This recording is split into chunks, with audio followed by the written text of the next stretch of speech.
Yes. What kinds of steps did you take in preparation for launching the Success Initiative?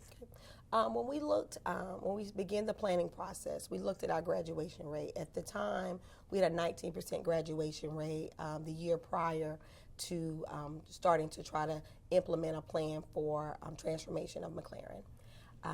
One of the first things we did was we looked at the research.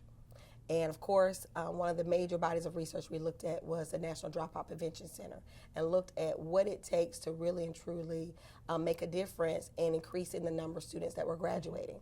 The first year, we had a lot of challenges. We were basically trying to fly the plane and build it at the same time. Our graduation rate flatlined. We saw no success at all. That prompted us to really contact the Dropout Prevention Center and schedule a Diploma Plan Institute.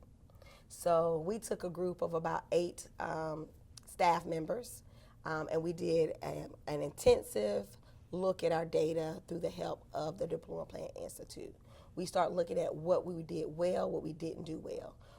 It was so interesting. We had our list of dropouts, and we were going through the list of students. And what was so powerful about that experience was that out of the 8 people that were at the Diploma Plan Institute, as we went through the list of students, we didn't know 80% of the students that were listed as dropouts.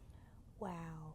And so imagine 75% of your students are dropping out in your 4-year cohort, and you don't know 80% of the students. We didn't know their stories, we didn't know their issues, we didn't know their problems.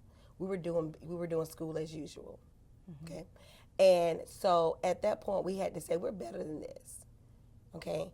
And for me personally, I felt like we were committing educational malpractice, because I feel like as a principal of McLaren, I need to be able to look every parent in the eye that child is dropping out and say, I did everything I could to save your child. Just like a doctor says, you know, in the operating room, I've done everything I could to save this patient. We need to have that same tenacity about the work that we're doing in dropout prevention.